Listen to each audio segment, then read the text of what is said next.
respuesta para esa niña. O sea, Nadie. la verdad. Así estuvo. Pero justo para hablar de esto y saber cómo amanece el Estado, está vía Zoom Axel Avendaño. Eres subdirector del portal Línea Directa. Axel, ¿cómo estás? ¿Cómo amanece todo por allá? ¿Qué tal? Muy buenos días, Maca, y a todo el auditorio, que está siguiendo este programa con Adela. Pues comentarles, se está intentando retomar un poco la normalidad acá en Culiacán, en Sinaloa, en particular después de este segundo jueves negro, segundo culiacanazo que vivimos el día de ayer. Pero, ¿qué te puedo decir? Amanecemos todavía con miedo, con incertidumbre de qué es lo que sigue para nosotros. El día de ayer pues fue histórico, fue lamentable este estado de sitio, el sentirnos rehenes en nuestro propio estado, en nuestras propias casas, salir era prácticamente exponerse a ser víctima de algún delito, a que despojaran los vehículos, a que nos quitaran nuestras pertenencias o incluso exponer la vida y quedarnos en medio de alguna balacera, debido, pues ya lo sabemos, ¿a qué? A la detención de Ovidio Guzmán López. ¿Cómo amanece hoy Culiacán? Todavía con mucho miedo, todavía con mucha zozobra después de lo ocurrido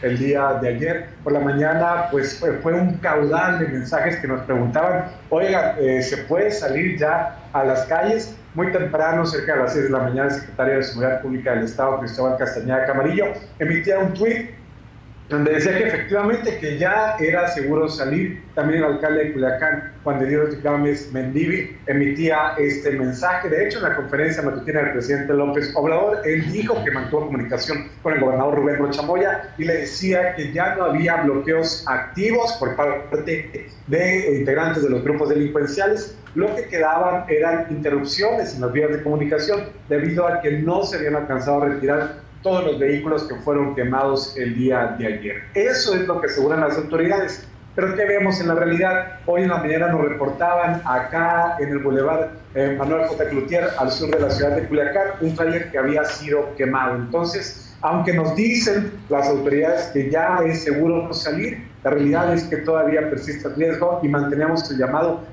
a ser muy cautelosos y revisar minuciosamente los alrededores antes de atrevernos a salir de casa. Eso es lo que está ocurriendo y poco a poco pues intentan, en medio de todo esto, de esta zozobra, retomar un poco, entre comillas, la normalidad. Algunos comercios, los del ramo pues, más básico, están ya intentando abrir en las próximas horas. Hablamos de supermercados, de tiendas de conveniencia, de farmacias, que el día de ayer no... era muy raro encontrar alguno abierto, hasta estos localitos súper conocidos que hay en todo el país estaban cerrados prácticamente. ¿Por qué? Por la inseguridad, porque los empleados ni siquiera pudieron llegar. Ayer no hubo rutas de transporte público, no hubo rutas de estos servicios de aplicación, no había servicio. De hecho, hoy en la mañana todavía estaba bloqueado el principal servicio de transporte por aplicación. ¿Por qué? Porque es un riesgo todavía el salir a la calle. Pero poco a poco los comerciantes pues intentando retomar la normalidad, porque si no abren pues simplemente no van a tener ganancias y no van a comer. Nos reportan todavía los aeropuertos de Culiacán y de Mazatlán cerrados a cualquier tipo de operación. El que ya abrió es el de la ciudad de Los Mochis, así lo está informando la Secretaría de Infraestructura, Comunicaciones y Transportes. Pero Culiacán y Mazatlán, los servicios aéreos todavía suspendidos hasta nuevo aviso. Las centrales camioneras no operan todavía con normalidad. Nos comentaban que la central camionera acá en Culiacán está esperando que la Guardia Nacional le dé luz verde para empezar con las corridas de los autobuses, porque todavía se mantienen bloqueadas algunos puntos carreteros. La principal carretera pues acá es la México 15, la internacional. Había bloqueos todavía de vehículos quemados el día de ayer. Vivimos todavía momentos de temor, de incertidumbre. A pesar de lo que nos dicen las autoridades, salir a la calle sigue siendo un riesgo. Esa es la realidad. Y pues ayer, ¿qué pasó? Nos sentimos rehenes prácticamente. Pues 3 millones de personas acá en el estado de Sinaloa. Estamos prácticamente encerrados, recluidos en nuestras propias casas. Los más virtuosos, los que no, les tocó estar ya habían llegado muy temprano a sus trabajos, les tocó estar en los aeropuertos, como el testimonio que escuchamos antes, pero éramos rehenes, no podíamos salir a la vía pública. Esa es la realidad de lo que se vive acá en Sinaloa. Es mi reporte. Por cierto, Axel, que esta persona, ¿no?, que nos manda su testimonio, pues sigue, suponemos, en pues en Culiacán, porque los vuelos todavía no están restablecidos. Y yo te iba a decir algo, porque de pronto pensamos de, bueno, pero en Sinaloa están acostumbrados y está, no sé, a mí me parece muy fuerte pensar eso, y es que ustedes vuelvan a salir, vuelvan a perder el miedo como tantas veces que lo han tenido que hacer, Axel.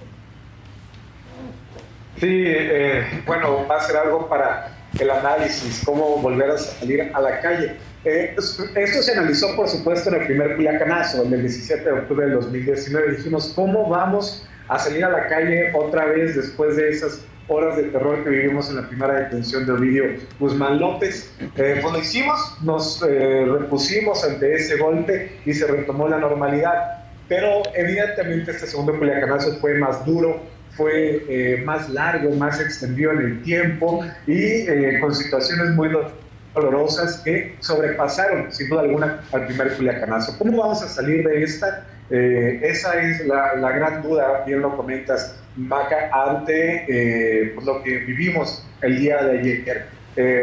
Y es cierto, está esta percepción de que acá en Sinaloa estamos acostumbrados también, entre comillas, a estas situaciones de violencia. Desafortunadamente así es, en cierta medida hemos creado esta costra, esta capa protectora ante la realidad que vivimos y a la cual estamos acostumbrados, pero lo de ayer pues sobrepasó cualquier límite conocido. Insisto, 3 millones de personas, la totalidad de los habitantes del estado de Sinaloa, éramos rehenes, sumados, claro, las personas que estaban de visita, los visitantes, los que iban pasando, porque seguramente a muchas personas que no venían a Sinaloa, que quizá iban al estado de Sonora, que quizá iban a Chihuahua, a Durango, que toman la carretera Mazatlán-Durango, que venían de Nayarit, de Jalisco, pues quedaron atorados y completamente paralizados porque no hubo manera de moverse. Las casetas fueron tomadas, nadie pasaba en ningún sentido. Entonces, yo hablo de 3 millones de personas, los habitantes de aquí, pero seguramente fueron muchas miles más que no estoy contabilizando, que éramos rehenes. ¿Cómo sobreponernos a este trauma? Porque en eso se va a convertir. Ese va a ser el gran reto, cómo volver a salir a la calle y cómo retomar la normalidad, porque lo tenemos que hacer. No podemos dejar paralizado Sinaloa como se vivió el de ayer, que prácticamente ayer todo estuvo detenido, cualquier actividad pública o privada, pues no se realizó, no había ninguna condición para que ellos se realizaran. Y la incertidumbre, ¿no, Axel? También, yo no sé, pues un vacío de información en donde es evidente que está pasando algo, que atraparon a alguien, pero no sabíamos con exactitud cuánto iba a tardar, ¿no? Hasta muy tarde ya supimos que ya estaba aquí en la Ciudad de México Ovidio. Creo que esa incertidumbre también, pues digamos, es muy fuerte, ¿no? Y alimenta muchísimo el miedo. Siempre sucede ese tipo de casos. En el primer Culiacanazo fue lo mismo, en este segundo es igual. Y todo empieza, digamos, sí, tienen elementos muy similares, aunque a la vez son distintos los dos jueves negros, porque ambos ponen jueves coincidentemente. Pero empiezan de manera muy similar, un reporte de un operativo, que acá tenemos reportes de operativos pues, prácticamente todos los días. Uno dice, pues bueno, es un operativo más de rutina. Y pronto y de poco a poco empieza a surgir más información y este rumor de no es cualquier cosa, no es cualquier operativo, a alguien detuvieron y poco a poco se empiezan a computar los elementos y uno dice, bueno, entonces ¿a quién detuvieron? ¿De qué se trata? Pero como tú lo dices, existe durante varias horas un vacío de información. ¿Quién es? ¿De quién estamos hablando? Y corren por una cantidad de rumores de que si es fulano, de que si es mengano, el hijo de tal, el hijo de cual, y no sabemos realmente. El gobierno del estado, las autoridades locales siempre, y esto lo entendemos, tienen razón, ellos no son informados de estos operativos federales por cuestiones logísticas, por cuestiones operativas. Entonces el gobierno del estado nos dice, es que no sabemos nada, todo va a venir de parte del gobierno federal. Entonces, hasta por allá a las 10, 11 de la mañana, empiezan a surgir los trascendidos de medios nacionales y posteriormente, poco después de mediodía, aproximadamente a mediodía, pues ya viene la confirmación de parte de Luis Crescencio Sandoval de que nuevamente era Ovidio Guzmán López. Pero vivimos horas y horas y horas de incertidumbre, de saber lo más básico. a quién habían detenido y qué es lo que había ocurrido. No sabíamos ni eso. Después de mediodía, pues las horas de incertidumbre continuaron. Ya sabíamos lo mínimo, que era el fondo del asunto, pero seguíamos con este miedo y ese temor todavía. Seguimos esta zozobra de algo tan básico como es el movilizarse, como es el salir de la casa, sí, como es el salir a comprar provisiones. Ayer yo escuché muchísimas personas preocupadas por algo básico, la alimentación. No había comida en las casas, la gente no tenía, digamos, nadie está preparado para algo de esta naturaleza. No tenían, digamos, un refrigerador lleno de cosas. Dicen, pues mañana voy al súper, no pasa nada. Pues no había súpers. Sí. ¿Qué vamos a cenar? No hay restaurantes, no hay servicios de estos tan conocidos de que por la aplicación lo pides. Eso era algo que vemos como tan cotidiano, tan normal, pues se volvió algo prácticamente imposible. Entonces, ¿qué situación tan complicada en la que vivimos realmente acá en Sinaloa el día de ayer, donde ni siquiera derechos tan básicos como la movilización o la alimentación estaban garantizados? Pues sí, oye, y seguramente viste esto que está en el Registro Nacional de Detenciones, en donde aparece como liberado. O sea, incluso ayer a las 11:05 de la noche, así aparecía. Lo que dicen es que es terminología. Yo no entiendo cómo la terminología liberado no quiera decir liberado. Axel, ¿tú viste esto? Sí, nos llamó bastante la atención después de esta jornada maratónica que tuvimos. Nos dicen, está circulando esto en redes, que aparece el término liberado de Ovidio Guzmán, y por unos segundos, minutos, sí a uno se le prende el chip de decir, esto se va a acabar. O sea, lo liberaron para que se termine la toma de Sinaloa, y qué bueno, para que por fin que se acabe esta tortura y este estado de sitio en el que estamos viviendo. De pronto a uno le sale como ese instinto de querer salir de la crisis y dice, pues lo dejaron ir porque la situación está fuera de control acá en Sinaloa. Posteriormente, como ya lo comentas, pues nos aclaran que es un término legal, procesal, que utilizan las fuentes o digamos las autoridades judiciales y la Fiscalía General de la República. Lo que me explicaron a mí, al menos, es que como estaba primero en manos de la Fiscalía Especializada en Materia de Delincuencia Organizada, que depende de la FGR, después lo pasan al Penal del Altiplano, que depende de la Secretaría de Seguridad Pública del Gobierno Federal. Pues ahí es cuando por eso le ponen liberado, porque pasó de una autoridad a otra. Son términos. Pero te digo, sí fue unos minutos que dijeron, o al menos que yo pensé, es que no había de otra. A como está la situación acá en Sinaloa, no tenían de otra más que liberarlo. Pero digo, ya pensándolo fríamente, obviamente eso es algo impensable. Bueno, ya ocurrió en una ocasión, pero... Pues es que sí, teníamos el antecedente, ¿no? Era por el antecedente. Claro, tenemos el antecedente en el 2019, que el presidente sí dijo, es que esto Suéltenlo. Se va a descontrolar y se va a convertir en una matanza en el 2019. ¿Qué pensamos? Lo que vimos ahora en el 2023. Pues tampoco lograron controlar la situación, pues volvieron a hacer lo mismo, y te digo, instintivamente uno dice, pues ya, qué bueno que esto vaya a acabar, porque realmente era una situación tan complicada. Y algo que quiero compartir con el auditorio también, si me permiten, claro, es qué situación tan inédita vivimos el día de ayer. Realizamos un vuelo de dron aquí por algunas calles de Culiacán, y era realmente impresionante. Te enchinaba la piel ver que una ciudad tan viva, tan llena de automóviles, que tenemos un serio problema en materia de movilidad. ¿Sí? Tenemos un tráfico en el que ya tenemos que empezar a ver ese problema de la movilidad. Desiertas.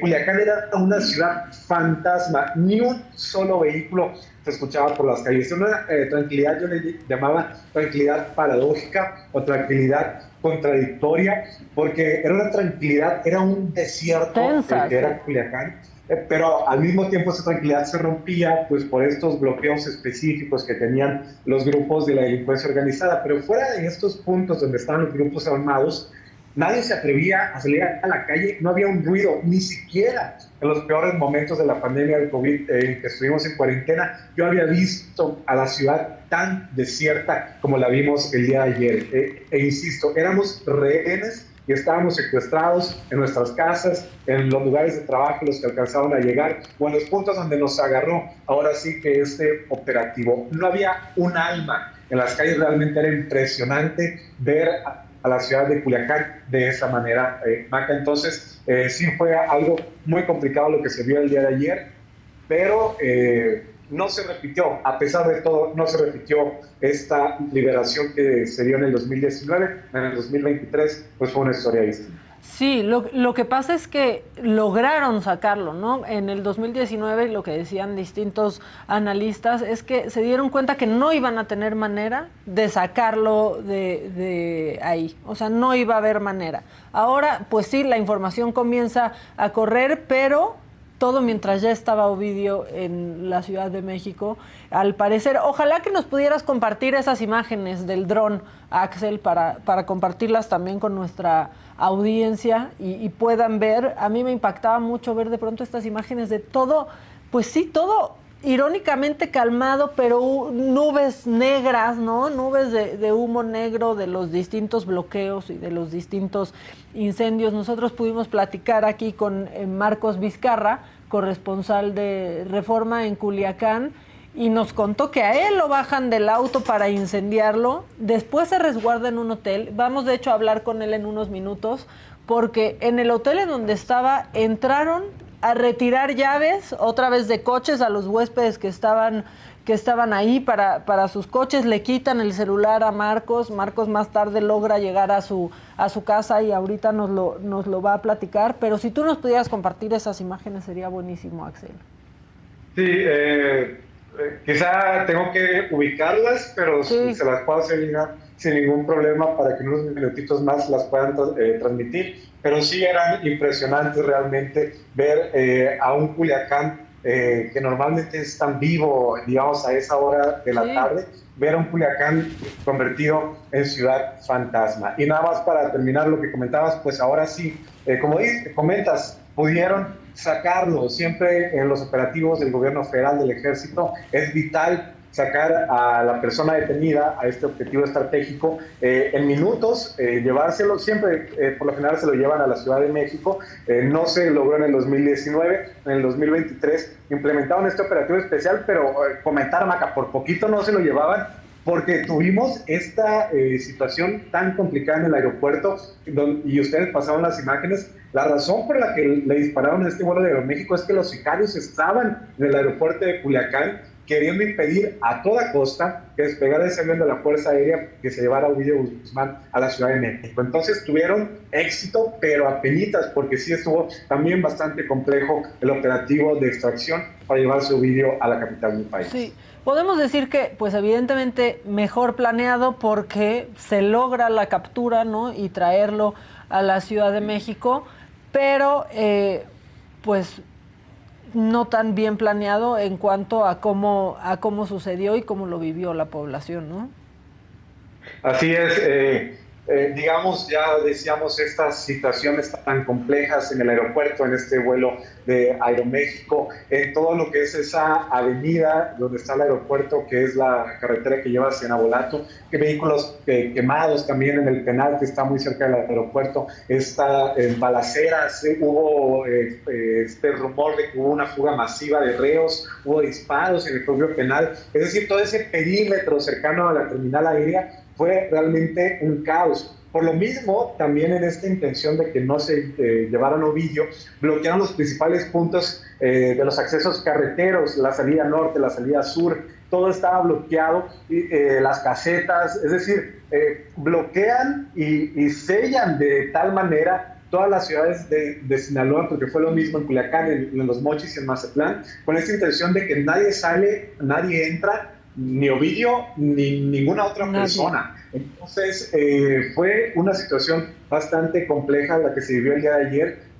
Reitero, tuvieron éxito, por así decirlo, pero apenitas, porque se hubieran tardado un poquito más y creo que sí hubiera estado bastante complejo llevar su vídeo a la Ciudad de México, y qué bueno también que el aeropuerto suspendió operaciones, porque si no era poner en más riesgo a otros pasajeros que ya estaban listos. Muchísimas personas se quedaron ya en el aeropuerto de Culiacán, porque hay vuelos muy temprano a las principales ciudades del país, ya estaban listos, ya casi con sus maletas listos para despegar, y vimos esta situación, el más grave pues con el vuelo de Aeroméxico, pero seguramente había cientos o miles de personas ahí mismo en la terminal aérea aquí en Culiacán que estaban en riesgo ante lo que estaba sucediendo.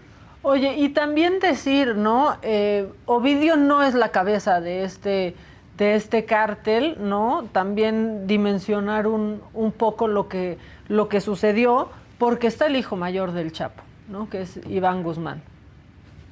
Sí, de hecho, pues ayer también rumores que corrían, versiones de un tipo y de otro, de si no era Ovidio, de si era alguno de los otros hermanos, o que se los habían capturado juntos, a dos de los hermanos, a dos de los hijos de Joaquín El Chapo Guzmán. Después rumores de que sí agarraron a Ovidio, le agarraron al otro hermano, creo que se decía a Iván Archibaldo, pero que estaban escondiendo a otro, que no lo hacían del conocimiento público. Parte de los rumores que siempre surgen en este tipo de situaciones tan complejas. Pero esa es la información. Luis Crescencio Sandoval lo ubica a Ovidio como el líder de este grupo de los menores, que se refiere evidentemente a los hijos de Joaquín El Chapo Guzmán, que son una, digamos, fracción muy importante del Cártel del Pacífico. Entonces, pues en general, todos los hijos de Joaquín El Chapo Guzmán están ubicados como objetivos prioritarios, y sí, como generadores muy importantes de violencia aquí en Sinaloa. También recordemos pues que el gobierno de Estados Unidos lo tiene ubicado también muy bien Ovidio Guzmán, y pesa sobre él pues esta solicitud de detención con orden, digamos, con fines de extradición. Así que no deja de ser un objetivo importante. La duda ahora que queda, auditorio, pues es qué va a suceder con el resto de los hijos de Joaquín El Chapo Guzmán, que siguen operando acá en Sinaloa. Pues sí, y surgió, bueno, hay una cuenta de Twitter que supuestamente pudiera ser de Iván Guzmán, en donde dice, y tuiteó ayer, ¿no?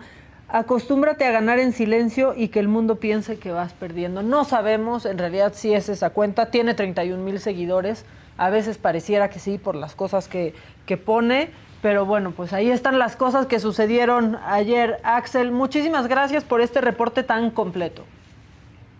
Claro, seguimos pendientes. Gracias por el espacio, que el auditorio de todo México se pueda enterar lo que vivimos ayer en Sinaloa. Con mucho gusto ahorita les vamos a compartir las imágenes de esta ciudad fantasma que era la capital de Sinaloa el día de ayer, y a la espera de que hoy pues ya las condiciones mejoren. Un saludo y gracias. Ojalá que sí, Axel, de verdad que puedan ir recobrando un poco la calma que les han arrancado. De verdad, la resiliencia que tienen los estados que pasan por estas olas de violencia pues es impresionante.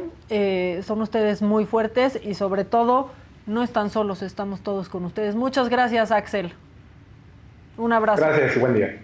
Un abrazo. Bueno, pues ahí está Axel Avendaño, subdirector del portal